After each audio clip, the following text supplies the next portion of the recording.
Hello everyone, I welcome you all to Major HS Kalsi's Banloi Academy.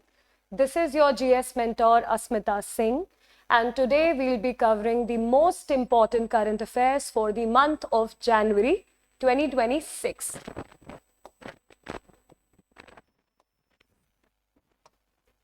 So the very first information is related to a UNESCO site which is Bir Mund.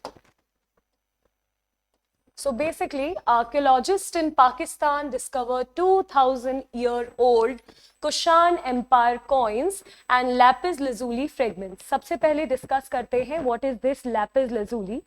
ये एक deep blue colour का metamorphic rock है जो कि back then jewellery में use होता था और आज भी इसको ज्वेलरी प्रोडक्शन में यूज किया जाता है.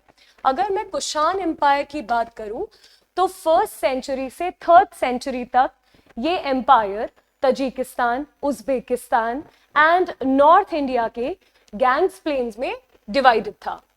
अगर हम फाउंडर की बात करें, the name of the founder was Kujula Kadphises. Alright, लेकिन ये जो कॉइन्स और लैपिस lazuli फ्रेगमेंट्स पाए गए हैं तब कौन थे? किंग वासुदेवा. ऑलराइट, आपसे एग्जामिनर मल्टीपल डायमेंशन में क्वेश्चन पूछ सकते हैं. पहला क्वेश्चन होगा कि ये जो कॉइन्स और ये जो लैपिस lazuli फ्रेगमेंट्स पाए गए हैं ये कहाँ पे पाए गए हैं? So the right answer is, जैसा कि मैंने बोला, यूनेस्को की एक साइट है तक्षशिला इन रावलपिंडी, पाकिस्तान. ऑलराइट, अगर बात करें कि ये जो कॉइन्स हैं और ये जो लैपिस lazuli फ्रेगमेंट्स हैं ये कौन से टाइम के हैं, ये 2000 ईयर ओल्ड हैं और सेकेंड सेंचुरी के हैं. ऑलराइट, ये जो कॉइन्स हैं और ये जो ज्वेलरी है ये बेसिकली एक हिस्टोरिकल रेलेवेंस शो करते हैं. ये शो करते हैं कि उस समय कैसा ट्रेड होता था, किन चीज़ों का, किन वस्तुओं का ट्रेड होता था. Alright, so this question is very important. In fact अगर आप इस कॉइन को देखें या जब आप लैपिस lazuli की पिक्चर देखेंगे तो आपको एक डीटी कि उसमें क्या दिखाई देगी, इमेज भी दिखाई देगी. So this question is important. The next is related to a missile destroyer. All right, China ने रिसेंटली लॉन्च किया है अपना एक मिसाइल डिस्ट्रॉयर जिसका नाम है लाउडी. ठीक है, लाउडी के बारे में क्या क्या इंफॉर्मेशन याद रखनी है? सबसे पहला, कौन सी कंट्री ने लॉन्च किया है? As I already told you. कौन सी क्लास के अंडर आता है? It's 052D guided missile destroyer. All right, it is also referred as Chinese Aegis ship. It features improved radar, weapons and integrated network system. क्योंकि एक upgraded version है तो इसमें कुछ ना कुछ अपग्रेडेशन भी है. इसमें रडार्स इंप्रूव करे गए हैं, इसकी वेपनरी इंप्रूव करी गई है, इसके अलावा इसमें इंटीग्रेटेड नेटवर्क्स हैं. ऑलराइट, ये जॉइंट ऑपरेशंस में हेल्प करेगी. और आपको पता है कि चाइना अपनी नेवल एक्सपेंशन हर दिन फ्लरिश करती रहती है. ठीक है, सो बेसिकली ये क्वेश्चन इंपॉर्टेंट है. चाइना का है लाउडी. The next information is related to the Indian Army. What if examiner asks you about Bhairav? What is this Bhairav? Bhairav is a modern warfare force. All right, as I have written it here. ये जो force है ये drone operations में माहिर है. Operation सिंदूर के समय एक इंपॉर्टेंस, एक रेलेवेंस पता चली अनमैन्ड एरियल व्हीकल और ड्रोन ऑपरेशंस की. ऑलराइट, उसके तहत 15, कितनी बटालियंस, बिकॉज ये फिगर याद रखना जरूरी है, एक नहीं दो नहीं 15 बटालियन सेटअप की गई हैं बाय द इंडियन आर्मी और इसको डिप्लॉय भी करा गया है. अगर मैं बात करूं कि जो मेजर हमारे बॉर्डर्स हैं, the border that we share with Pakistan or the border that we share with China and the northeastern border as well, जो कि sensitive borders हैं, वहाँ पे इनको deploy करा गया है. भैरव के बारे में थोड़ा और समझते हैं. It is a specialized modern warfare designed for high speed operations. ठीक है, high speed operations करेंगे. ये drone warfare होगा. इसमें जितने भी यूनिट के members हैं वो specially trained हैं drone warfares में. All right, they are very agile, they are very fit. और एक बहुत इंपॉर्टेंट इंफॉर्मेशन मैं आपको बताती हूँ. ये जो भैरव नाम की फोर्स है इसको पोजीशन करा जाएगा इन्फेंट्री और पैरा स्पेशल फोर्सेस के बीच. ठीक है, तो उसका एक गैप को फिल करने के लिए कौन है? भैरव है.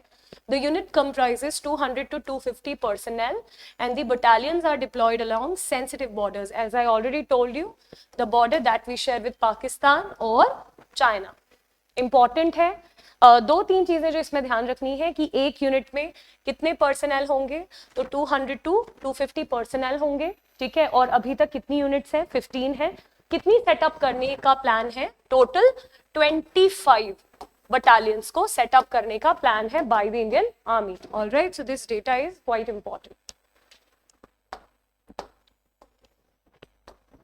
The next question is regarding the bitumen. सबसे पहले व्हाट इज बिटुमिन. आपने रोड पे बाइंडर्स देखे होंगे ब्लैक कलर के, जो बेसिकली रोड को कंक्रीट करते हैं, राइट.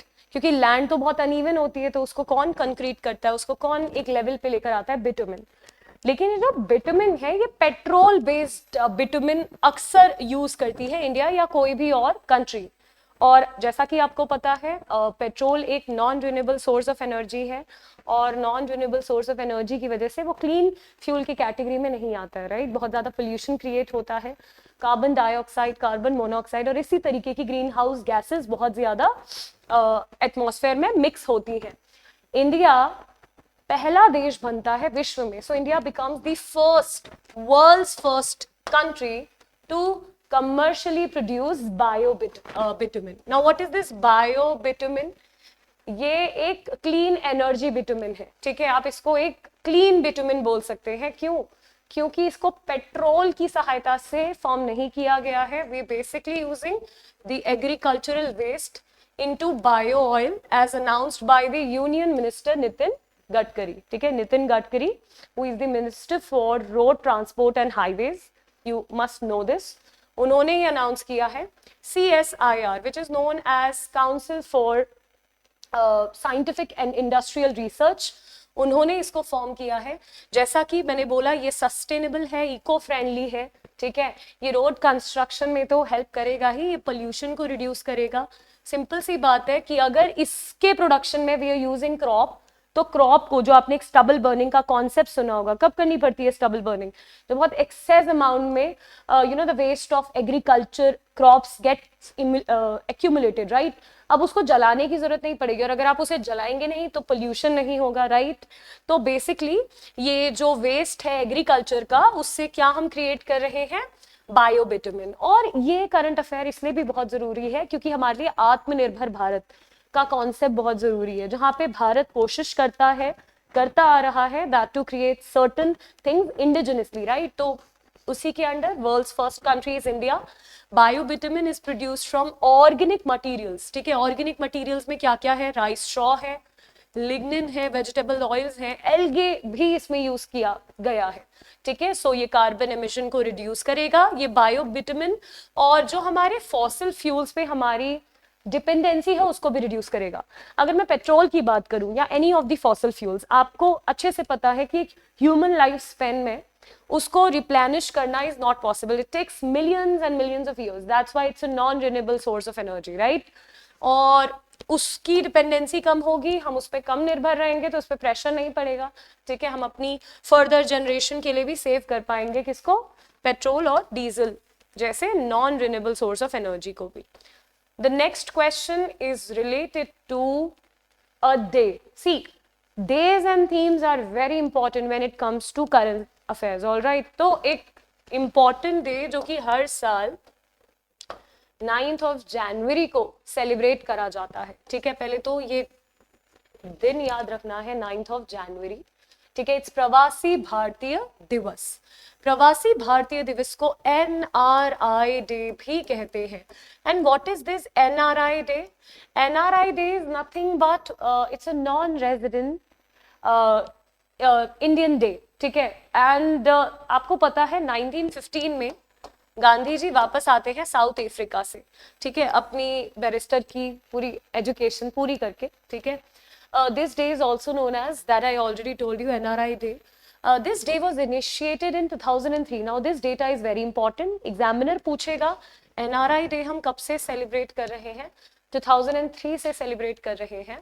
और इसको कौन ऑर्गेनाइज करता है, मिनिस्ट्री ऑफ एक्सटर्नल अफेयर्स, ठीक है. बेसिकली हम एक कनेक्शन इस्टेब्लिश करते हैं, जो भारतीय हैं और जो भारत से बाहर जा चुके हैं, जो इंडियन भारत से बाहर जा चुके हैं काम के चक्कर में या किसी भी सिलसिले में, उनको डायस्पोरा बोला जाता है, ताकि इंडियंस और एनआरआई के बीच एक अच्छा कनेक्शन रहे, एक अच्छी ब्रिजिंग रहे।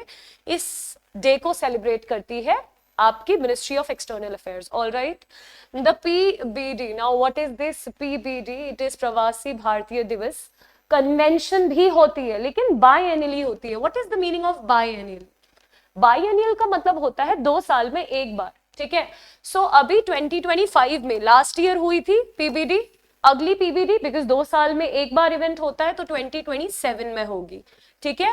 और पीबीडी कब से शुरू हुई थी? प्रवासी भारतीय दिवस तो स्टार्ट हुआ था 2003 में, लेकिन प्रवासी भारतीय दिस कन्वेंशन, दिवस कन्वेंशन, ये अभी रिसेंटली शुरू हुआ है। कब से? 2015 से ही, ज्यादा कुछ साल नहीं हुए, 10 से 11 साल ही हुए हैं, ठीक है। और हर 2 साल में इसको सेलिब्रेट करते हैं। कई बार एग्जामिनर लास्ट ईयर का डेटा भी पूछते हैं because certain current affairs are really important. उन्हीं में से एक है, अगर आपसे पूछे कि क्या थी थीम प्रवासी भारतीय दिवस कन्वेंशन ऑफ 2025 की, so the theme was diaspora's contribution to a Viksit Bharat. All right, because see, अगर कोई भारतीय बाहर रहते हैं तो एफडीआई तो होता है, फॉरेन डायरेक्ट इन्वेस्टमेंट फ्लो होता है, ठीक है, और अपने घर वालों को पैसे भेजते हैं, ठीक है। तो ये बहुत ही इंपॉर्टेंट है और उन लोगों को बेसिकली एक रिस्पेक्ट, एक ऑनर और भारत के साथ एक कनेक्शन के लिए जोड़े रखने के लिए इस डे को हम सेलिब्रेट करते हैं, ठीक है। और ये पिछले साल ये जो पीबीडी कन्वेंशन है ये भुवनेश्वर ओडिशा में हुई थी। तो मैंने हर क्वेश्चन के या हर करंट अफेयर के इंपॉर्टेंट इंफॉर्मेशन या स्टेटमेंट के बाद कुछ पॉइंट्स दिए हैं। These points are important because अब करंट अफेयर्स वन लाइनर्स नहीं आते हैं, ठीक है। अब करंट अफेयर्स में मल्टीपल स्टेटमेंट्स पूछी जाती हैं और जितनी भी स्टेटमेंट्स पूछी जाएंगी और उसको जितना आपको इंफॉर्मेशन की नॉलेज होगी उतना आपका करंट अफेयर का क्वेश्चन राइट होने के चांसेस होंगे, ठीक है। तो ये सारी डिटेल याद रखेंगे। Next question is related to this Cloud9. First of all, what it is, ठीक है। ये beautiful सा दिखने वाला Cloud9 है और इसको किसने ढूंढ के निकाला है, ठीक है? नासा के हबल टेलीस्कोप ने। नाम भी याद रखना होगा, ठीक है। नासा जो कि यूनाइटेड स्टेट्स ऑफ अमेरिका की स्पेशलाइज्ड स्पेस एजेंसी है। कौन से टेलीस्कोप ने? नासा के हबल टेलीस्कोप ने डिस्कवर करा है फर्स्ट स्टारलेस गैस क्लाउड। कोई भी चीज जब पहली बार फाउंड की जाती है तो वो एग्जाम के लिए बहुत इंपॉर्टेंट हो जाती है, ठीक है। अब ये जो क्लाउड है इसका नाम जैसा कि मैंने बोला है Cloud9। It is a dark matter cloud which is located 14 million light years away from earth. एक तो क्वेश्चन ऐसे भी एग्जाम में आया था that light year is the unit of, और जनरली बिकॉज लाइट ईयर में ईयर लिखा हुआ है स्टूडेंट कंफ्यूज हो जाते हैं और बोल देते हैं टाइम की यूनिट है। नहीं, बिल्कुल भी नहीं। It's not the unit of time, it's the unit of distance.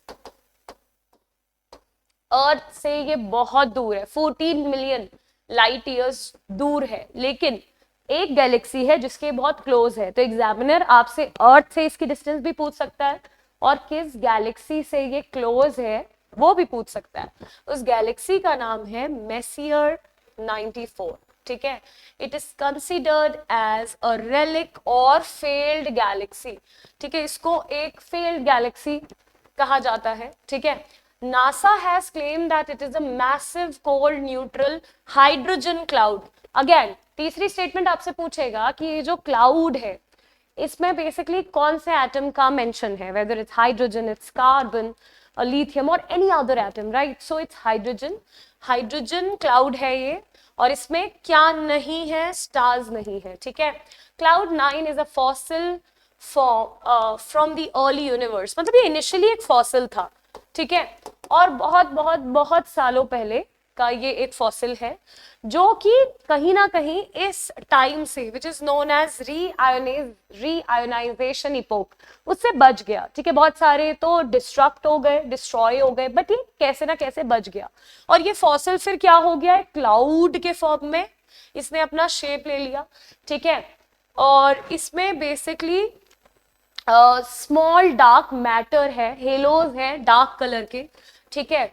और ये जो हेलोज है ना इसमें डार्क कलर के, ये ही स्टार फॉर्मेशन को रोकते हैं इसमें, इसीलिए स्टार्स नहीं है, ठीक है। क्लाउड 9 इसका नाम क्यों रखा गया मैं बताती हूँ। देखिए ऐसा नहीं है कि ऐसा ये पहला क्लाउड है, ठीक है, बिना स्टार के होने वाला पहला क्लाउड है, बट इससे पहले भी कुछ ऐसे फॉसिल गैलेक्सीज हैं जो पाए गए हैं, 8 पाए गए हैं, और ये 9th नंबर का क्लाउड है, इसीलिए इसका नाम क्या रख दिया है, 9th क्लाउड, ठीक है।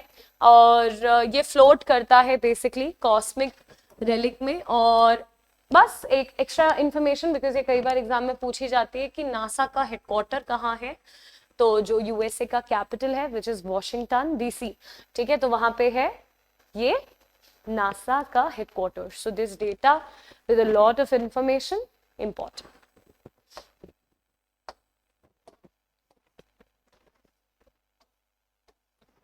Okay, what is this? Now you can see 2 women out there, right? So Bangalore has been ranked the best city for women in 2025. ठीक है, एक डेटा, एक रिपोर्ट बेसिकली पब्लिश की गई, ठीक है। और उस रिपोर्ट का नाम क्या था, top cities for women in India, TCWI 2025 report. तो रिपोर्ट का नाम भी याद रखना है। और इस रिपोर्ट में कुछ पैरामीटर्स थे, उन पैरामीटर्स को जो जो सिटी फॉलो कर रही थी उनको स्कोर्स दिए गए। तो सबसे ज्यादा स्कोर किसको मिले हैं, बैंगलोर को मिले हैं। और बैंगलोर को मिले कितने स्कोर है, 53.29, ठीक है। तो बेंगलुरु ने टॉप किया है, ठीक है। इस रिपोर्ट को किसने रिलीज किया है, अवतार ग्रुप ने रिलीज किया है, ठीक है। अब इसके बारे में थोड़ी बात करते हैं। देखिए इसमें क्या क्या देखा गया, सिंपल सी बात है, महिलाएं जहां पे भी काम करती हैं, wherever women work, they need to know whether the ecosystem is good or not. So Bangalore का जो ecosystem है it's very strong, career opportunities Bangalore में बहुत हैं विमेन के लिए, ठीक है। बैंगलोर के अलावा अदर 4 सिटीज कौन सी हैं, चेन्नई है सेकेंड पे, पुणे है थर्ड पे, हैदराबाद है फोर्थ पे, और 5th पे है मुंबई। तो आपको ये पूरी रैंकिंग याद रखनी है, 1 2 3 4 5, ठीक है। और ऐसा नहीं है कि इस रिपोर्ट में कुछ ही सिटीज थी, पूरी इंडिया की 125 सिटीज का डेटा यहाँ पे लिया गया।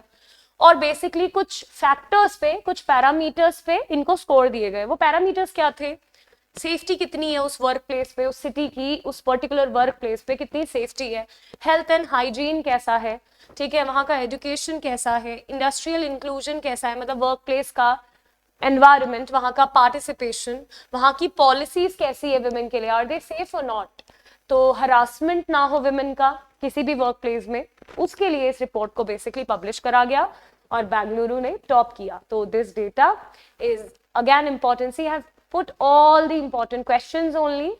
Even if I don't say that this question is important, you need to keep this thing in mind that all the questions are truly important. All right. Moving to the next, which is the current affair number 8 and related to Indian Army.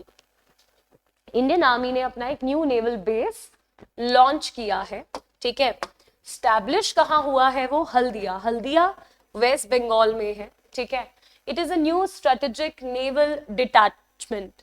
इसका ये मतलब है कि एक full fledged base नहीं है, ठीक है, ये कोई फुल फ्लेजेड कमांड नहीं है, नेवी की सिर्फ 3 कमांड्स हैं, ठीक है, नेवी की सिर्फ 3 कमांड्स हैं, और उनमें से ये कोई बेस नहीं है, बट ये एक डिटैचमेंट है, ठीक है। और ये क्या करेगा, बेसिकली कोई भी अगर बेस या कोई भी स्ट्रक्चर इस्टेब्लिश करा जाता है by any of the forces, तो उसका प्राइमरी रीजन होता है to strengthen surveillance, security and rapid response capabilities.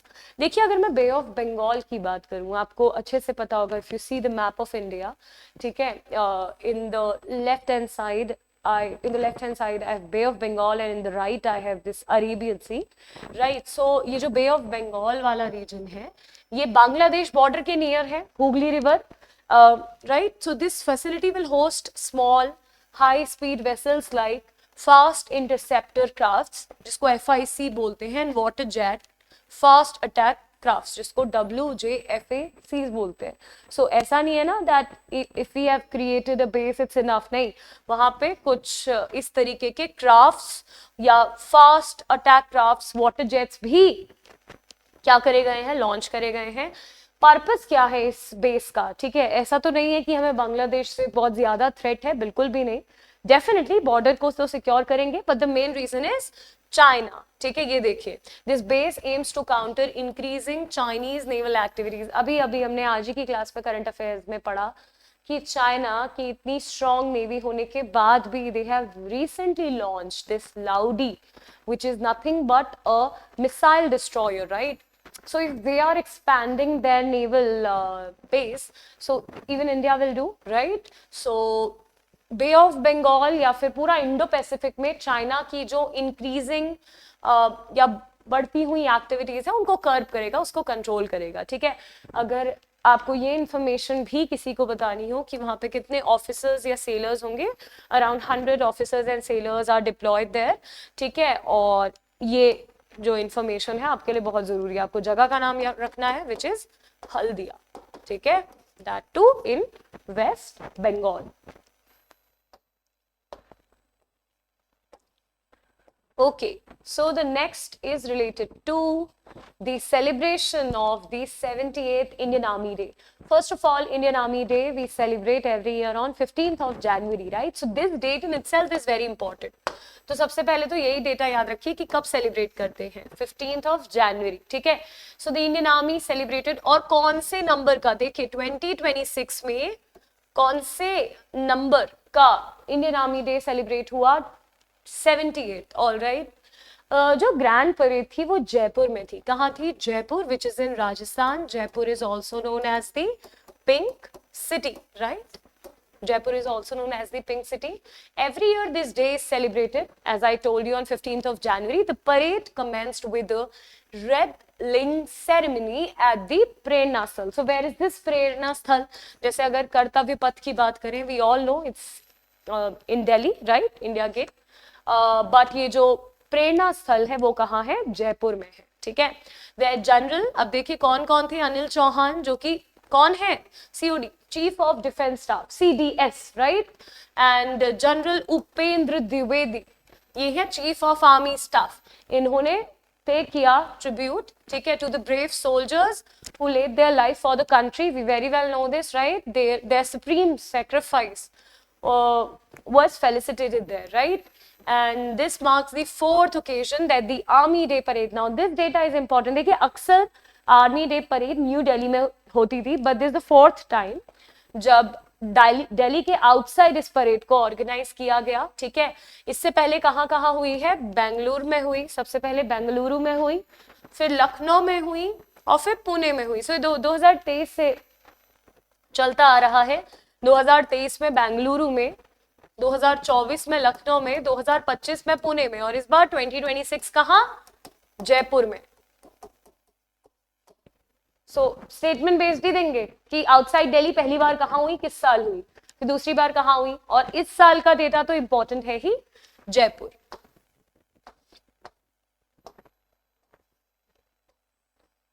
The next information is related to Atal pension Yojana. ठीक है, अटल पेंशन योजना न्यूज में इसलिए थी क्योंकि इसको एक्सटेंड किया है फाइनेंशियल ईयर 2030 और 31 तक. ठीक है, चलिए इसकी बात करते हैं. फिलहाल ये जो स्कीम है it's going with continuation of 8.66 crore subscribers. तो दूसरी इंफॉर्मेशन अगर एग्जाम में पूछी जाएगी कि ये जो अटल पेंशन योजना है इसके कितने सब्सक्राइबर्स हैं, इट्स 8.66 करोड़ सब्सक्राइबर्स. ठीक है, ये योजना कब शुरू हुई? ये योजना शुरू होती है 2015 में. ठीक है, ऑन 9th मई. और किसने शुरू की? प्रधानमंत्री मोदी ने. ठीक है, सो प्रधानमंत्री Narendra Modi at Kolkata. Now see this data is very important. They will not be asking you just about the Atal Pension Yojana. They'll also ask you that at which place it was inaugurated and in which year. All right. So it was formally known as. ऐसा नहीं है कि जो ये scheme लाई गई 2015 में, ये पहली बार मोदी गवर्नमेंट और बीजेपी के द्वारा लाई गई, इससे पहले ही ये लॉन्च करी जा चुकी थी, ठीक है, लेकिन तब इसका नाम कुछ और था। तब इस स्कीम को कहते थे स्वावलंबन योजना, जो कि 2020 में launch, no not 2020, let me correct it, 2010 में लॉन्च करी गई थी, 5 साल बाद, क्योंकि गवर्नमेंट चेंज हुई और गवर्नमेंट चेंज होने के बाद इस स्कीम का नाम भी बदल गया, ठीक है, लेकिन 2010 में इसको लॉन्च किया गया था, नाम कुछ और था, ठीक है, बट इसको रीनेम कर दिया गया, जैसा कि मैंने आपको बताया 5 साल बाद। मेन ऑब्जेक्टिव क्या है, देखिए कुछ लोग जो अर्ली रिटायरमेंट ले लेते हैं किसी बीमारी की वजह से, डिप्रेशन की वजह से, या किसी भी रीजन की वजह से, उनको इकोनॉमिक प्रेशर फील ना हो, right, so its main objective is to help towards economic security of those people who become depressed after their working age and take retirement. Workers of unorganized sector, तो because हर किसी के लिए scheme नहीं है, जो unorganised sector के workers हैं जिनकी age, now age criteria is very important, क्या हर किसी को मिलेगी, नहीं, 18 और 18 वर्ष से ऊपर और 40 वर्ष तक के जो लोग हैं, ठीक है, उनको, मतलब उन्होंने इतने साल क्या दिया हो, मतलब काम किया हो, ठीक है, किसी अनऑर्गेनाइज सेक्टर में, उन्हें 1000 से लेके मैक्सिमम कितना है इस वाले में, 5000, 1000 to 5000, और ऐसा नहीं है कि 41 से ही आप इसी ड्यूरेशन में ये पेंशन मिलना शुरू होगी, नहीं, ये पेंशन मिलेगी 60 साल के बाद, ठीक है, जब एक आम आदमी काम करने की स्थिति में नहीं होता है। So this also include spouse benefit. इसका ये मतलब है कि अगर कोई आदमी है और वो गुजर जाते हैं तो उनकी वाइफ को, या वाइस वर्सा, एक औरत है और वो गुजर जाती है तो उनके हस्बैंड को ये स्कीम फिर दी जाएगी, ठीक है। सो इंपॉर्टेंट है अटल पेंशन योजना।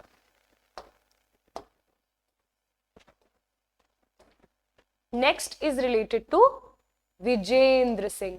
Now he is a boxer, a very renowned boxer, but ये न्यूज में थे, ये न्यूज में इसलिए थे बिकॉज इनको मेंबर बनाया गया है, इनको अपॉइंट करा गया है एशियन बॉक्सिंग काउंसिल के मेंबर की तरह। ऑल राइट, अब इनके बारे में कुछ डेटा इंपॉर्टेंट है। As I told you, one liners अब एग्जाम में नहीं आते हैं, कुछ डेटा भी उसके साथ आता है, ठीक है, क्योंकि एग्जामिनर चाहते हैं कि आप इन डेप्थ पढ़ाई करें और आपको इन डेप्थ इंफॉर्मेशन हो किसी भी टॉपिक की।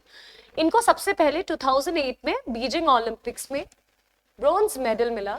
ये इसीलिए एक इंपॉर्टेंट डेटा है बिकॉज इससे पहले बॉक्सिंग में भारत के पास कोई भी ओलंपिक मेडल नहीं था। So because of him, we got the first bronze medal in boxing, or the first medal in boxing, that too in Olympics, right? So कब मिलता है इनको? 2008। आपको ये नाम भी याद रखना है कि तब ओलंपिक्स कहाँ हेल्ड हुए थे, बीजिंग में हुए थे, ठीक है।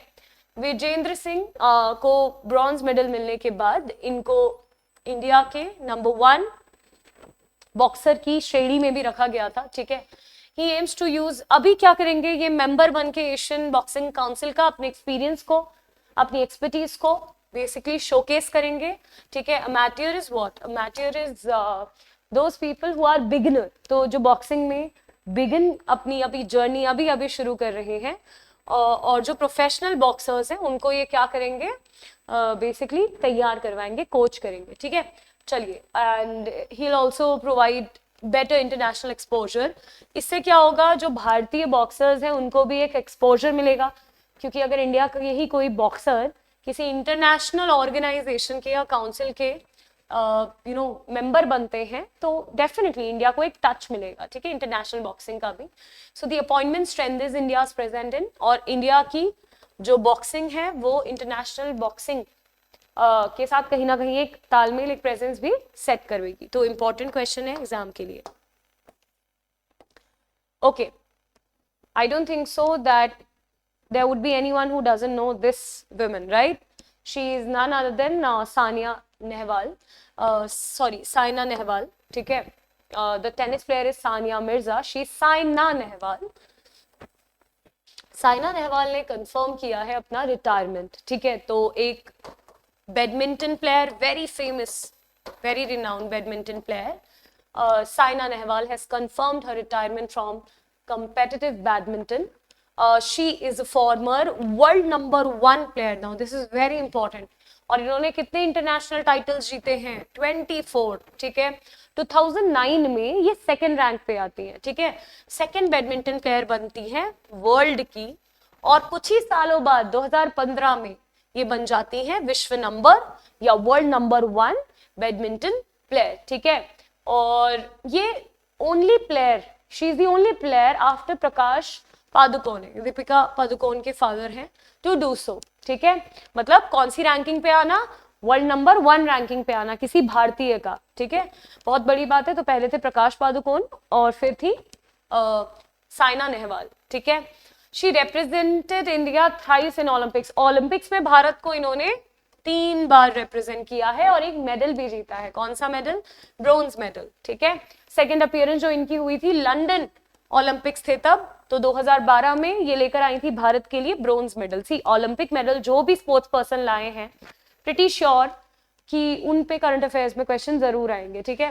If you look into her career record, she attend, मतलब क्योंकि एक रिकॉर्ड बेसिकली सेट किया जाता है, तो इन्होंने 446 मैच अभी तक अपनी पूरी लाइफ स्पैन में खेले, जिनमें से ये 234 बार, सिर्फ 234 बार हारी, बाकी समय ये जीती।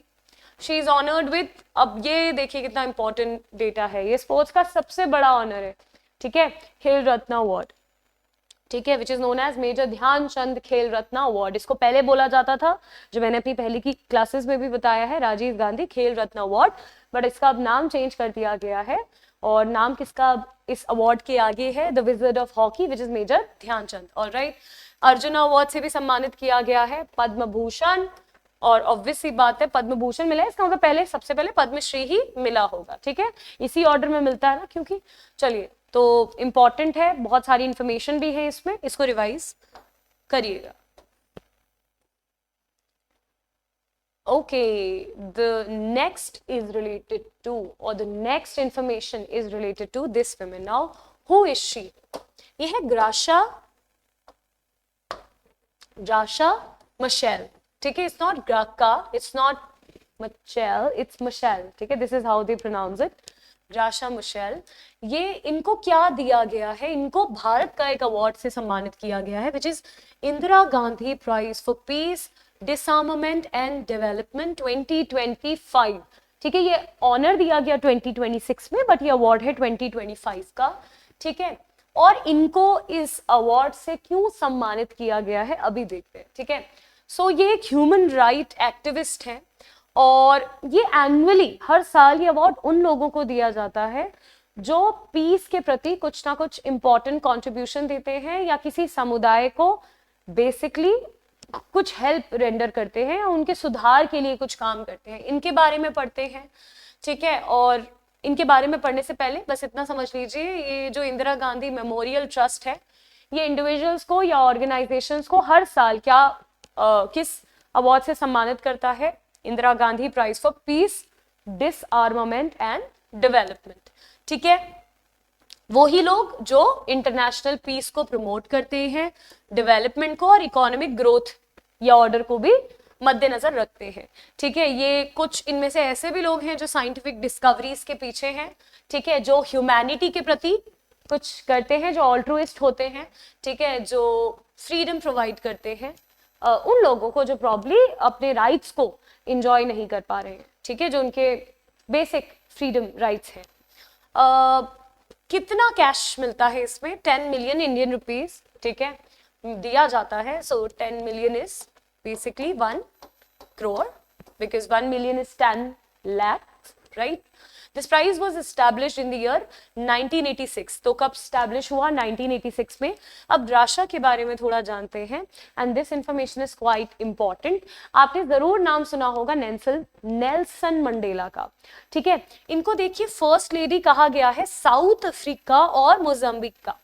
अब ये बेसिकली एक थे समोरा मशेल, तो ये सबसे पहले शादी करती हैं समोरा मशेल से, जो कि मोजाम्बिक के क्या थे? प्रेसिडेंट थे, तो ये बन गई उस समय की फर्स्ट लेडी, ठीक है। फिर इनकी बहुत अर्ली एज में डेथ हो जाती है समोरा मिशेल की। फिर ये शादी करती हैं president of south Africa who is Nelson Mandela. तो ये साउथ अफ्रीका की भी फर्स्ट लेडी बन जाती हैं। तो इनके दूसरे हस्बैंड कौन थे? नेल्सन मंडेला, ठीक है, who is very renowned man, you very well know about him, right. So इसीलिए इनको दिया गया है, एक एक्टिविस्ट हैं, इन्होंने विमेन के लिए और चिल्ड्रन के लिए बहुत, उनके एम्पावरमेंट के लिए बहुत कंट्रीब्यूट किया है, ठीक है, देखिए लिखा हुआ है। इसके अलावा एजुकेशन, हेल्थ, न्यूट्रिशन, इन्हीं के, विमेन के और चिल्ड्रन के इन्होंने फोकस किया है। इनका नाम याद रखिएगा। इन्हें सम्मानित किया गया है 2025 के इंदिरा गांधी पीस अवार्ड से। और इंदिरा गांधी जो कि भारत की पहली prime minister, women prime minister थी, ठीक है। चलिए, the world economic forum annual meeting held at Davos, Switzerland. अब इसके बारे में थोड़ा समझते हैं। ये जो वर्ल्ड इकोनॉमिक फोरम है, इसकी जो एनुअल मीटिंग हुई, सिर्फ इसकी लोकेशन याद करना नॉट सफिशिएंट, थीम भी याद करनी है। थीम थी a spirit of dialogue, alright. ये कौन से नंबर की वर्ल्ड इकोनॉमिक फोरम की मीटिंग थी? 56 नंबर की, ठीक है। और कब हुई? 19 से लेके 23, मतलब it was a 4 day meeting जो कि जनवरी में होती है। बहुत सारे ग्लोबल लीडर्स ने इसमें पार्टिसिपेट करा। 3000 ग्लोबल लीडर्स आए थे। they were from various fields like business, politics and civil society, ठीक है। The event focused on addressing global challenges such as geopolitical tensions जो बढ़ रही हैं, ठीक है, economic strain जो हमें इकोनॉमिक प्रेशर झेलना पड़ रहा है हर देश को, it's not just about our own country, technological shifts. और जो थीम थी उससे फॉस्टर करा, मतलब फॉस्टर करने का मतलब है उसको स्ट्रेंथन किया, cooperation and bridging divides in a more contested world. देखिए, वर्ल्ड में जितनी भी कंट्रीज हैं उनके बीच जिस भी तरीके का गैप है, वेदर इट्स इकोनॉमिक गैप और whether it's the not so peaceful bond between two और मल्टीपल नेशंस, उसको कहीं ना कहीं कर्व करने के लिए इस मीटिंग का आयोजन किया गया। और ये इंपॉर्टेंट डेटा है बिकॉज मैंने कई बार एग्जाम में क्वेश्चन देखे हैं कि किसी भी इंटरनेशनल ऑर्गेनाइजेशन पे ये क्वेश्चन जरूर आता है कि इस इंटरनेशनल ऑर्गेनाइजेशन का हेडक्वार्टर कहाँ है। सो वर्ल्ड इकोनॉमिक फोरम का हेडक्वार्टर है Cologny, which is in Geneva, Switzerland, ठीक है। सो कोलोनी याद रखना, और ये है जेनेवा, स्विट्जरलैंड, इंपॉर्टेंट है।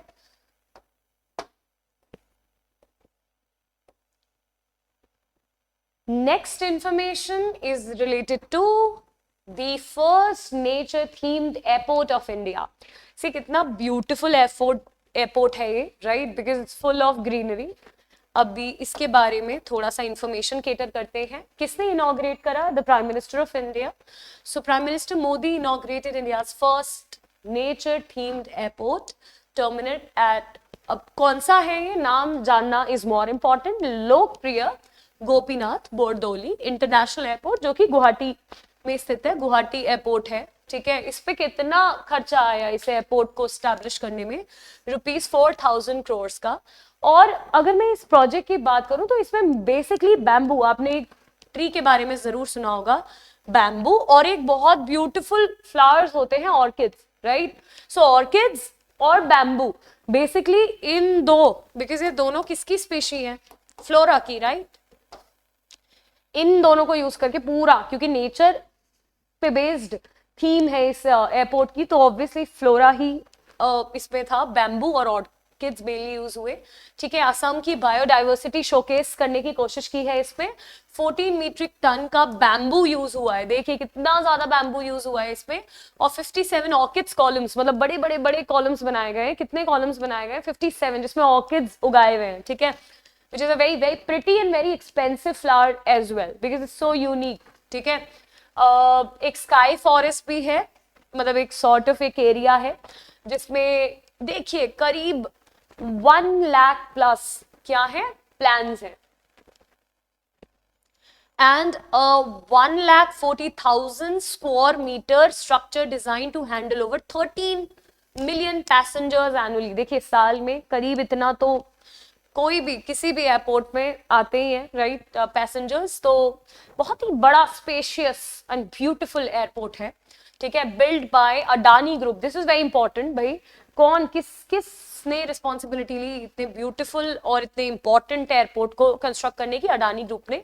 इससे बढ़ेगा, इससे क्या क्या फायदा होगा? It's not just about tourism, sorry it's not just about the airport, इससे टूरिज्म भी बहुत स्पाइक करेगा, राइट? तो लोग देखने आएंगे इतने खूबसूरत एयरपोर्ट को, क्योंकि भाई पहला है भारत का नेचर थीम्ड एयरपोर्ट, और ये गेटवे भी है साउथ ईस्ट एशिया। सिंपल सी बात है, ये जो नॉर्थ ईस्टर्न स्टेट्स हैं, यहाँ से पूरा साउथ ईस्ट एशिया की कंट्रीज कनेक्टेड हैं, तो टूरिज्म बढ़ेगा, लाइक लोग फ्लाइट्स लेंगे, यहाँ से लोग दूसरी नेशंस जाएंगे, तो कहीं ना कहीं एक साउथ ईस्ट एशिया के गेटवे की तरह ये एयरपोर्ट एक्ट करेगा, ठीक है?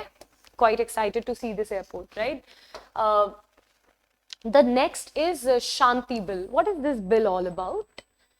शांति बिल को प्रेसिडेंट का असेंट मिल गया है, ठीक है, अप्रूवल मिल गया है, असेंट इज अप्रूवल। और ये जो शांति बिल है it's related to nuclear energy. सबसे पहले तो ये समझना जरूरी है, बिकॉज कई बार सीधे क्वेश्चन आ जाता है that Shanti bill is related to what, ठीक है? तो it's related to the nuclear energy, it will transform India. How? देखते हैं। ये एक बहुत ही मेजर रिफॉर्म था जिसने, और एग्जाम में क्वेश्चन कैसे आएगा कि शांति बिल ने कौन से एक्ट को रिफॉर्म किया है? तो एटॉमिक एनर्जी एक्ट जो कि 1962 का है, उसको रिफॉर्म करा है। और एक और एक्ट है जिस का नाम है civil liability for nuclear damage act of 2010, ठीक है? सिंपल सी बात है, जो भारत का प्रोजेक्ट है फॉर द न्यूक्लियर एनर्जी, उस पे प्राइवेट कंपनीज को भी इन्वाइट किया गया है, ठीक है? हम अपनी कैपेसिटी बढ़ाएंगे, हम और मॉडर्नाइज करेंगे, ठीक है? और अच्छा एक रेगुलेटरी फ्रेमवर्क सेटअप करेंगे ताकि हम क्या कर सके, ज्यादा अमाउंट में न्यूक्लियर एनर्जी को हार्नेस कर सके। और सिर्फ ये एक पब्लिक मॉडल नहीं है, इसमें प्राइवेट कंपनीज भी इन्वाइटेड हैं, ठीक है? The bill permits Indian private firms, joint ventures and foreign investors, even foreign investors are also invited to come and participate, ठीक है, in the nation building. And how? By harnessing the nuclear energy, right? Nuclear power. So इसके अंदर बहुत सारे nuclear power plants construct होंगे, operate होंगे, functionalise होंगे। The main goal of this act is to reaching this data is quite important as I told you. अब examiner पूछेगा कि शांति बिल के अंडर हम कितनी गीगावाट्स न्यूक्लियर कैपेसिटी क्रिएट करेंगे, वो भी कब तक? तो 2047 तक 100 गीगावाट्स कैपेसिटी करी जाएगी जेनरेट, ठीक है? सो this data important, quite important. Oh, this has been in news multiple times और important भी उतना है क्योंकि कभी भी whenever we get a source of clean energy, जैसे अभी हमने बायो बिटुमिन के बारे में भी पढ़ा, right? So whenever we get this or such news, it becomes important. India achieves कितनी? इथेनॉल ब्लेंडिंग हमने अचीव कर ली है 20%, और अब तो अनाउंस भी कर दिया है। अनाउंस किसने करा है? Ministry of petroleum and natural gas ने, ठीक है? इंडिया ने अचीव करा है ये टारगेट जिसपे 20% इथेनॉल को ब्लेंड किया है। अभी मैं समझाती हूँ क्या है ये, लेकिन ये इसीलिए भी इंपॉर्टेंट करंट अफेयर है क्योंकि टारगेट जो भी था, टारगेट वाज मेनली 2030, 5 साल पहले ही इस टारगेट को अकम्प्लिश कर लिया है, ठीक है? इसमें ब्लेंड किया जाएगा किसको? इथेनॉल को with the fossil fuel based resources like petrol, diesel. अभी समझते हैं इसके बारे में, ठीक है? जैसा कि मैंने बोला, देखिए कब शेड्यूल था, ये शेड्यूल था 2030 में। यूनियन मिनिस्टर हरदीप सिंह पुरी, ठीक है, announce that this milestone is a part of ethanol blending project और programme which is known as EBP, और ये एनर्जी को बूस्ट करेगा, फॉरेन एक्सचेंज को रिड्यूस करेगा, राइट? इतने पैसे हम बचा सकते हैं बिकॉज सिंपल सी बात है, जो हम बाहर से इंपोर्ट कर रहे हैं फॉसिल फ्यूल या पेट्रोल या डीजल, उसकी डिपेंडेंसी को रिड्यूस करेगा, तो करीब ₹1.36 लाख करोड़ हम सेव करेंगे, ठीक है? और बेसिकली ये फार्मर्स को कैसे सपोर्ट करेगा? भाई फार्मर से ही तो लिया जाएगा ना, बिकॉज इथेनॉल की अगर आप फॉर्मेशन की बात करें तो उसमें basic agriculture material waste use होता है, तो उनकी भी इनकम इंप्रूव होगी। In the year 2014 the blending was, कितनी थी ब्लेंडिंग?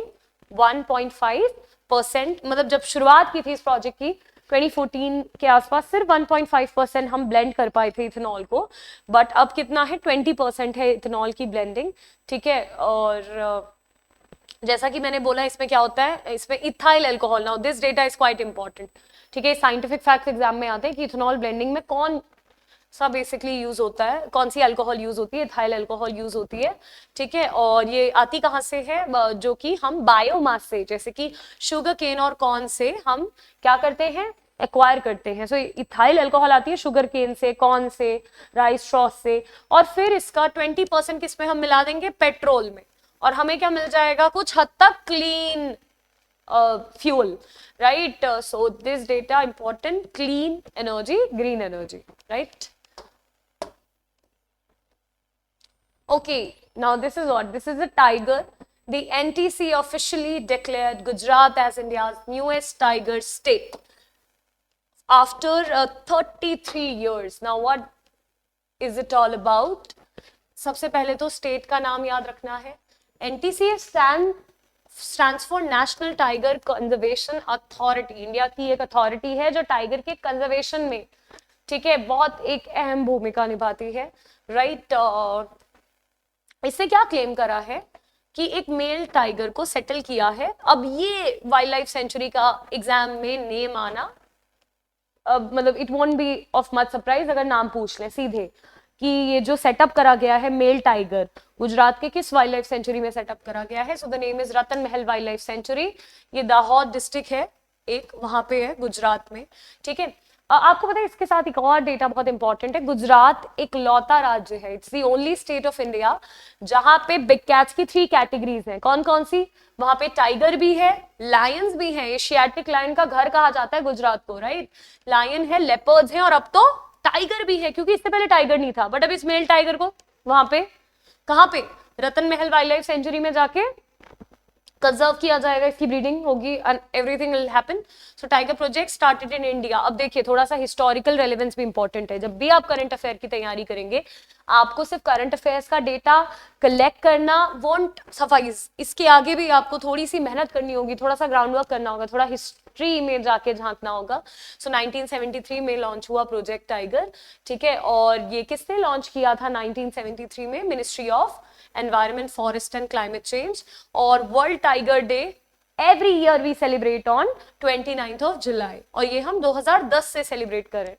सो ये क्वेश्चन एग्जाम में कई बार आया है कि साल में कौन से दिन वर्ल्ड टाइगर डे सेलिब्रेट होता है, तो the right answer is 29th of July, ठीक है। और 2010 से हम इसको करे जा रहे हैं। सो याद रखिएगा, भारत का नया टाइगर स्टेट इज गुजरात।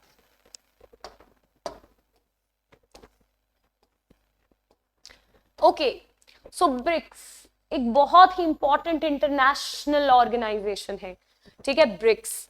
और उसके रिगार्डिंग करंट अफेयर है, उसमें भी भारत या India is playing a very crucial role, because Brazil ने हैंडओवर कर दी है क्या? अपनी प्रेसिडेंसी, क्योंकि अभी ब्राजील के पास थी लास्ट ईयर 2025 में, और अब किसके पास आ गई है? इंडिया के पास इन द ईयर 2026, ठीक है। देखिए एक 4th BRICS sherpa meeting Brasilia, which is the capital of Brazil, वहां पे कंडक्ट हो रही थी, और वहां पे अनाउंस किया गया, क्योंकि हर साल चेंज होती है प्रेसिडेंसी, कि now Brazil is done, now we'll hand over this presidency to India. So BRICS के बारे में थोड़ा जानते हैं, बिकॉज करंट अफेयर तो इतना इंपॉर्टेंट है, but some ground work. BRICS is an international organisation comprising how many countries? 10 countries. देखिए कुछ कॉन्सेप्ट आपको मैं समझाती हूँ। 2009 में एक टर्म कॉइन हुई brick, and this brick stands for Brazil, Russia, India and China. एक साल बाद 2010 में साउथ अफ्रीका भी ज्वाइन कर लेता है किसको? ब्रिक्स को, ठीक है। लेकिन इसके बाद इवेंचुअली विद टाइम 5 और नेशंस को ऐड किया, and I am pretty sure they may ask you the name of all the 10 Nations. तो कौन कौन सी एक बार देखते हैं? Brazil, Russia, India, China, south Africa, ये तो थे 2010 तक इसके मेंबर। फिर recently Egypt, Ethiopia, Indonesia, Iran and United Arab Emirates को भी ब्रिक्स में क्या करा गया है? इंक्लूड किया गया है। Alright, it was formed in the year 2009 with its 4 members. Initially, as I told you, 2009 में there were only 4 members, right? And फिर 2010 में south Africa joined it. And ये जो पहली समिट हुई थी, ये हुई थी याकेतिनबर्ग, रशिया में, ठीक है। करंट चेयरमैन कौन है, बिकॉज इंडिया के पास प्रेसिडेंसी आई है, so the current chairman is none other than prime minister of India Narendra Modi. And BRICS का खुद का अपना एक बैंक है, बिकॉज ये भी क्वेश्चन एग्जाम में आया है, उस बैंक का नाम है new development bank, and this NDB is headquartered at China की एक city which is Shanghai. So all the data important for your exam, quite important. The next is related to Russia, ठीक है। So Russia announced plans to build a nuclear power plant on moon, ठीक है। moon पर basically एक nuclear power plant, now it's quite shocking, right? Because अभी countries are struggling to have their own nuclear power plant, that too अपने देश में, और Russia चली है न्यूक्लियर पावर प्लांट क्रिएट करने, कहाँ, मून पर। समझते हैं इसके बारे में। ये इनका अकेला वेंचर नहीं है, इट्स अ जॉइंट वेंचर, ठीक है। रोस्कोसमोस भी, जो कि एक स्पेस एजेंसी है रशिया की, चाइना के साथ कोलैबोरेट करा है, एक मिशन है इनका, ठीक है, जहां पे ये एक लूनर रिसर्च स्टेशन क्रिएट करेंगे, और यहाँ बेसिकली सारे मिशंस होंगे रिलेटेड टू मून, ठीक है। एक 336 आवर ल्यूनर नाइट्स प्लान की है किसने, रशिया ने और चाइना ने, to provide consistent long term power for, अभी देखिए इनके कुछ रोवर्स हैं सरफेस ऑफ मून पे, इनके कुछ रोवर्स हैं, कुछ साइंटिफिक ऑब्जर्वेटरीज हैं, ठीक है, और ये इनका इंटरनेशनल लूनर रिसर्च स्टेशन तो ये क्रिएट करेंगे ही, तो उस सब की फंक्शनिंग के लिए इन्होंने क्या प्लान किया है, 2036 तक अपना एक न्यूक्लियर पावर प्लांट, कहाँ, मून पर, ठीक है। ये इट्स क्वाइट एक, हालांकि एक इमेजिनरी पिक्चर है, बट इससे आपको थोड़ा आइडिया लग सकता है। So NASA is also plan to deploy nuclear reactor on the moon, मतलब एक न्यूक्लियर रिएक्टर तो 2030 तक ही वो क्या कर देंगे, मून पे डिप्लॉय भी कर देंगे, ठीक है। सो याद रखिएगा, इंपॉर्टेंट है, रशिया ने चाइना के साथ कोलैबोरेट करा है, और जो पहले कॉस्मोनॉट थे रशिया के, रशिया तब 1961 में यूएसएसआर था, which was an integration of 15 countries, right? So the first cosmonaut from Russia, Yuri Gagarin. ये बस एक additional information है, because exam में पूछी जाती है। The next is related to Anjadip. Anjadip के बारे में अगर आपसे पूछेंगे कि अंजदीप है क्या, अंजदीप एक थर्ड ASW शैलो वाटरक्राफ्ट है। What is this ASW? It stands for anti submarine warfare. ये सारी डिटेल मैंने यहाँ पे लिखी हुई है, ठीक है। इन्होंने डिलीवर कर दिया है ये किसको, इंडियन नेवी को। ये basically submarine operation, specially coastal submarine operation, because as the name suggest एक शैलो वाटरक्राफ्ट है, मतलब ज्यादा डेप्थ में नहीं जाएगा, ऊपरी ऊपरी सर्विलेंस करेगा, ठीक है। जो कोस्टल एरियाज होते हैं, आपको पता है वैसे भी उनका water it's not that deep, right. Coastal area में बहुत शैलो वाटर होता है, सो बेसिकली वहां पे ये लो इंटेंसिटी मैरीटाइम ऑपरेशंस करेगा, ठीक है। एक 77 मीटर लॉन्ग क्राफ्ट है ये, ठीक है। और इसमें बेसिकली ये 900 टन्स वाटर डिस्प्लेस करती है। इसमें वाटर जेट्स पावर्ड इंजन्स का यूज किया गया है। इसमें light weight torpedoes, ASW rockets और कुछ सोनार फिट किए हुए हैं, ठीक है। सो दिस डेटा इज इंपॉर्टेंट। इतना डेप्थ में तो आपसे नहीं पूछेगा, इसीलिए मैं वही चीजें बता रही हूँ जो एग्जाम के लिए इंपॉर्टेंट है। ये जरूर पूछेगा कि किसने इसको फॉर्म किया है, GRSC ने, और इसका नाम क्या है, अंजदीप, और ये दी गई है इंडियन नेवी को, ठीक है। और ये आत्मनिर्भर भारत का इनिशिएटिव है, तो एग्जाम के लिए जरूरी है। एक और इंडियन कोस्ट गार्ड से रिलेटेड करंट अफेयर है, ये भी एग्जाम में आता है। इंडियन कोस्ट गार्ड इंडक्टेड समुद्र Pratap. Now what is this समुद्र प्रताप? ये भारत का पहला, बिकॉज आत्मनिर्भर भारत का ही ये एक के अंडर ये एक प्रोजेक्ट है, इसलिए इंपॉर्टेंट है। भारत का पहला पोल्यूशन कंट्रोल वीजल है, मतलब ये क्या करेगा, ये जो वेसल है ये कंट्रोल करेगा पोल्यूशन को, ठीक है। इसको गोवा शिपयार्ड लिमिटेड ने, which is known as GSL, ठीक है, उन्होंने इसको बेसिकली क्रिएट किया है, इसको फॉर्म किया है, और इसकी कमीशनिंग हो गई जनवरी 5 को, इसको कमीशन भी कर दिया गया, ठीक है। और 60 to 70% इंडिजिनस कंटेंट्स इसमें यूज किए गए हैं इसको फॉर्म करने में। एज आई टोल्ड यू, आत्मनिर्भर भारत की एक पहल है, ठीक है। और ये क्या करेगा, बेसिकली एनवायरनमेंट को प्रोटेक्ट करेगा। 1.45 मतलब 111 करीब मीटर लॉन्ग, और इतनी हैवी वेसल है ये। इसको कहाँ पे बेस किया है, मतलब इसको कहाँ पे जाके डिप्लॉय करा है, कोची में। ठीक है, ये ऑयल स्पिल रोकेगी, सर्च एंड रेस्क्यू मिशन में भी हेल्प करेगी, सिर्फ पॉल्यूशन नहीं कंट्रोल करेगी। ठीक है, और ये जो हमारा EEZ होता है, एक्सक्लूसिव इकोनॉमिक जोन, किसी भी देश का जो वाटर वाला पार्ट है 200 नॉटिकल माइल्स तक, उस एरिया को बोलते हैं। ठीक है, उसको क्या करेगा, उसका सर्वेलेंस करेगा। ठीक है, so the next information is related to Jay Shah. He is the son of union home minister Amit Shah. BCCI secretary Jay Shah, ठीक है, won transformational leader of the year award. ठीक है, इन्होंने कुछ अमेजिंग स्टेप्स लिए। स्टेप्स भी क्या लिए, ये जो विमेन का, स्पेशली जो इंडियन क्रिकेट है उसमें तो बहुत से स्टेप्स लिए, बट जो विमेन की विमेन्स क्रिकेट टीम है उसके लिए भी बहुत सारे स्टेप्स लिए हैं। देखिए, पे पैरिटी की बात की गई है विमेन क्रिकेटर्स की। ठीक है, WPL लॉन्च करने का आइडिया भी कहीं ना कहीं इन्हीं का था। ठीक है, बहुत उस पर इन्होंने काम किया कि WPL जैसी एक लीग भी आए विमेन की। ठीक है, और IPL मीडिया राइट्स भी इन्होंने एक record breaking IPL media rights hit करे। ठीक है, 2019 से 2024 5 इयर्स इन्होंने बेसिकली क्रिकेट के इंफ्रास्ट्रक्चरल डेवलपमेंट में, प्रोफेशनलाइजेशन में बहुत काम किया। BCCI को छोड़ दिया 2024 में, और अब इन्होंने ज्वाइन करा है ICC which is international cricket council की चेयरमैनशिप को। ठीक है, सो बहुत इंपॉर्टेंट है। किसको मिला ये transformational leader of the year award, किसने बहुत ट्रांसफॉर्मेशन किया क्रिकेट की दुनिया में, इट्स नन अदर देन जय शाह। ठीक है, इंपॉर्टेंट। अगला is related to the Padma awards, quite important. See, सबसे पहले बात करते हैं इन अवार्ड्स को कब इंट्रोड्यूस किया गया था। इन अवार्ड्स को इंट्रोड्यूस किया गया था 1954 में। ठीक है, ये जो पद्मा अवार्ड्स है इनकी 3 कैटेगरीज हैं, starting from Padma Shri, then Padma Bhushan and then the highest Padma Vibhushan. ये हर साल 26 जनवरी की ईव में क्या करे जाते हैं, अनाउंस करे जाते हैं, और इन अवार्ड्स को देते हैं प्रेसिडेंट ऑफ इंडिया। ठीक है, तो कुछ अवार्ड्स इस साल भी डिस्ट्रीब्यूट हुए, सब इंपॉर्टेंट है, बट इसमें से भी कुछ बहुत चीजें इंपॉर्टेंट ये है कि पद्म विभूषण कितने थे, 5 थे, पद्म भूषण 13 थे, और पद्मश्री थे 103। क्या आपको सारे विनर्स के नाम याद रखना जरूरी है? नहीं, it's not even humanly possible. तो कुछ इंपॉर्टेंट नाम मैंने आपके लिए मेंशन करे हैं, जैसे पांचों के पांचों पद्म विभूषण तो याद करने हैं। धर्मेंद्र जी, जिनकी अभी डेथ हुई, ठीक है, अ ग्रेट एक्टर, आर्ट के फील्ड से।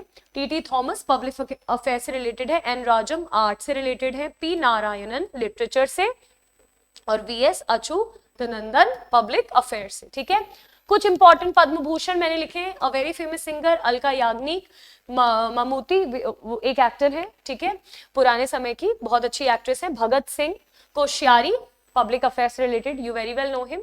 ठीक है, तो ये कुछ है। हाँ, पद्मश्री में कुछ इंपॉर्टेंट नाम है। इसरो के एक expert doctor AE Muthunayagam, and उनके अलावा ये इंपॉर्टेंट है, this hockey player Savita Punia, this is quite important. ठीक है, Savita Punia name is important because sports से रिलेटेड करंट अफेयर्स एग्जाम में अक्सर आते हैं। ठीक है, this question is quite interesting also.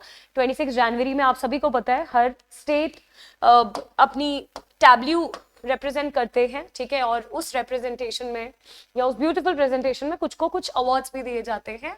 State और UT की कैटेगरी में पहले फर्स्ट पोजीशन पे 2026 ईयर में किसकी आई है? महाराष्ट्र की। थीम क्या थी? गणेशोत्सव, अ सिंबल ऑफ आत्मनिर्भरता। ठीक है, कौन सा रिपब्लिक डे था? 77th रिपब्लिक डे सेलिब्रेशन थी। ठीक है, इसके अलावा हम क्या सेलिब्रेट कर रहे थे? 150 ईयर्स ऑफ वंदे मातरम। ठीक है, और बस इतना ही आपको याद रखना है। सेकंड और थर्ड पोजीशन किस किस की थी? This union territory Jammu and Kashmir was at second position, and at third it was Kerala. ठीक है, सो इंपॉर्टेंट है, ये आपको याद रखना है। ठीक है, फर्स्ट पे कौन था, सेकंड पे कौन था, और थर्ड पे कौन था। ठीक है, ये कौन है? ये करंट अफेयर तो मैं कई बार एग्जाम में आपको ऑलरेडी करा चुकी हूँ। He is none other than group captain Shubhanshu Shukla. इन्हें नवाजा गया है highest peace time award which is Ashok Chakra. Ashok चक्र से सम्मानित किया गया है ग्रुप कैप्टन सुभांशु शुक्ला को। एक्सियम 4 मैंने आपको बहुत अच्छे से पढ़ाया, पुरानी वीडियोस में जाके जरूर देखिएगा। ठीक है, first Indian to visit international space station, इसी मिशन का नाम था एक्सियम 4, ठीक है। कर्तव्य पथ पे जहां पे सेलिब्रेशन चल रहा था वहां प्रेसिडेंट ने इनको बेसिकली अशोक चक्र से नवाजा, ठीक है। He was recognised for his exceptional bravery, leadership and conducting critical scientific experiments, all right. In fact Axiom 4 के लिए तो इन्हें अवार्ड से सम्मानित किया ही गया है। भारत का जो गगनयान मिशन है, जो भारत का फर्स्ट क्रूड मिशन है, ठीक है, इनटू स्पेस, उसमें भी वन ऑफ द ऑफिसर्स हैं। So this data is important, ठीक है। Indian navy, now what is this, देखिए marching contingent from all the 3 forces, उसकी भी एक कैटेगरी होती है, उसमें इंडियन नेवी ने क्या लिया है, पहला स्थान हासिल किया है। So Indian navy won the best marching contingent 2026, ठीक है। इन्होंने अपने डिसिप्लिन और सिंक्रोनाइजेशन के रीजन की वजह से इस अवार्ड को बैक किया है, ठीक है। सो इसमें 144 यंग पर्सनल थे जो शोल्डर टू शोल्डर मार्च कर रहे थे, एक सिंक्रोनाइजेशन था, कर्तव्य पथ पे इस कंटिंजेंट ने मार्चिंग की, ठीक है। एक और कैटेगरी होती है, एक तो होती है all the 3 forces which is army, navy and air force, उसमें नेवी को मिला है इस साल का अवार्ड। एक कैटेगरी होती है CAPF, right, which stands for central armed force, and इसमें किसको मिला है, दिल्ली पुलिस को मिला है, ठीक है, इंपॉर्टेंट है, याद रखिएगा, दिल्ली पुलिस को।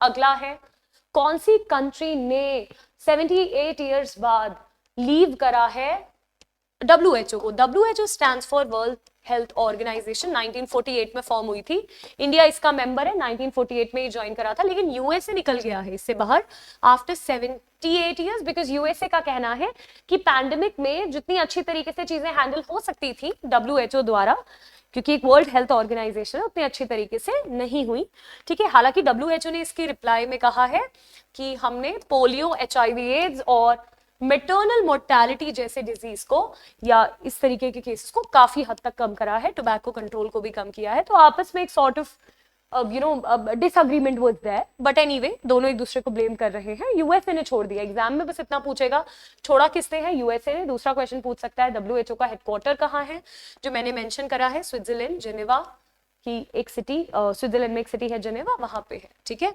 And the last question for the day, The 29th one is related to Russia ने 3 सैटेलाइट लॉन्च किए, तो पहले पूछेगा किसकी की है, ईरान की है, और तीनों सैटेलाइट्स के आपसे बस नाम पूछेगा। सो द नेम्स आर पाया, कोसार एंड जाफर 2, ठीक है। 500 किलोमीटर के ऑर्बिट पे इन्होंने इसको सेट किया है, इन तीनों सैटेलाइट्स को, ठीक है। कौन से रॉकेट की हेल्प से, तीसरा important data, Soyuz 2.1B rocket, ठीक है। इससे ज्यादा कुछ भी आपसे नहीं पूछेंगे, एक स्पेस का कोलैबोरेशन है between Russia and Iran, important है। And the last but not least is about Jallikattu. Jallikattu बहुत ही ज्यादा न्यूज में हमेशा रहता है, इसीलिए करंट अफेयर के पर्सपेक्टिव से इंपॉर्टेंट है। सुप्रीम कोर्ट ने 2014 में इसको बैन कर दिया था, ठीक है, लेकिन 2017 में आफ्टर 3 इयर्स इसको फिर से रैटिफाई करवा दिया गया। मैं बताती हूँ इसका रीजन है, ये बहुत ही फेमस फेस्टिवल है तमिलनाडु का, और पोंगल के समय, ठीक है, जो जनवरी में सेलिब्रेट करा जाता है, उसमें इस इवेंट को खेला जाता है। इसमें कुछ बुल्स होती हैं और टेमर्स होते हैं। टेमर्स होते हैं जो बुल को टेम करते हैं, ठीक है, उसको कंट्रोल करने की कोशिश करते हैं, बुल को उस पर बैठने की कोशिश करते हैं। तो इसी तरीके का ये एक रेस आप कह सकते हैं, गेम होता है, ठीक है। थोड़े से सेफ्टी रेगुलेशंस का इसमें ध्यान रखना पड़ता है हालांकि। So the event mark the start of the traditional festival Pongal, as I already told you. इनमें एक एक्ट है, दिस इवेंट वाज कंडक्टेड, ये इंपॉर्टेंट है कि इस इवेंट को कौन से एक्ट के तहत कंडक्ट करा जाता है, नाम बस याद रखिएगा, prevention of cruelty to animals, ठीक है, दैट इज एक्ट ऑफ 2017। इसमें बहुत चीजों का ध्यान रखा गया, बुल्स की अच्छी तरीके से वेटरनरी स्क्रीनिंग्स हुई, स्पेशलाइज्ड मेडिकल टीम्स थी, बैरिकेड्स लगाए हुए थे ताकि स्पेक्टेटर की सेफ्टी का ध्यान रखा जाए, और इस तरीके से ये जो पूरा इवेंट था वो कंक्लूड भी हुआ। तो आपसे यही पूछेंगे जलीकट्टू किसका इवेंट है, कौन से स्टेट में सेलिब्रेट करा जाता है, the answer is Tamil Nadu. So we have covered all the 30 important current affairs for the month of January. You must have realized that a single liner current affairs gives us a lot of data and lot of information, and you need to revise this way only. ठीक है, जिस तरीके से मैंने आपको आज की class समझाई है. With that, I wish you all the luck. जय हिंद.